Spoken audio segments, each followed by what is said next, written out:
It's high in the air. There's a chance here. Babar Azam. Pakistan super league PSL প্রথম ম্যাচে সুযোগ পেয়ে বল হাতে বাজিমাত করলেন বাংলাদেশের গতিময় তারকা পেসার নাহিদ রানা। অবিশ্বাস্য বোলিং করে রীতিমতো সবার নজর কেড়েছেন তিনি।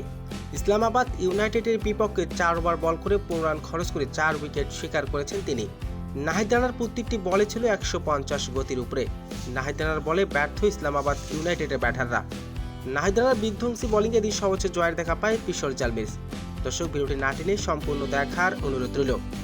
পাকিস্তান সুপার লিগ পিএসএলে পিশোর জালমিসের হয়ে দল পেয়েছে বাংলাদেশের গতিময় তারকা পেসার নাহিদ রানা। তবে পিশোর জালমিসের হয়ে 3 ম্যাচে জায়গা পায়নি নাহিদ রানা। ইসলামাবাদ ইউনাইটেডের বিপক্ষে এদিন একাদশে জায়গা পায় বাংলাদেশের গতিময় তারকা পেসার নাহিদ রানা। এদিন টস জিতে আগে ব্যাটিং করতে নেমেছে ইসলামাবাদ ইউনাইটেড। তারা আগে ব্যাটিং করতে নেমে পাওয়ার প্লেতে 50 রান তুলেন বিনা উইকেটে।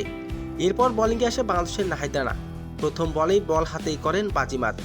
নাহিদ রানার বিধ্বংসী গতি এবং সুইংয়ে প্রথম উইকেটের দেখা পায় পিশোর জালমিস।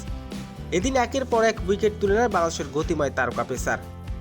নাহিদ রানার বিধ্বংসী বোলিংয়ে এদিন 142 রানে গুটিয়ে যায় ইসলামাবাদ ইউনাইটেড। তবে নাহিদ রানা এদিন 4 ওভার বোলিং করে 15 রান খরচ করে 4 উইকেট শিকার করেছেন। আর এদিন পাকিস্তান সুপার লিগ পিএসএলে প্রথমবারের মতো 4 উইকেট শিকার করার রেকর্ড করলেন নাহিদ রানা। তো দর্শক, পাকিস্তান সুপার লিগ পিএসএলে নাহিদ রানা এমন বিধ্বংসী বোলিং আপনার কেমন লেগেছে? দর্শক, জানিয়ে দিন আপনার মূল্যবান মতামতটি কমেন্ট বক্সে।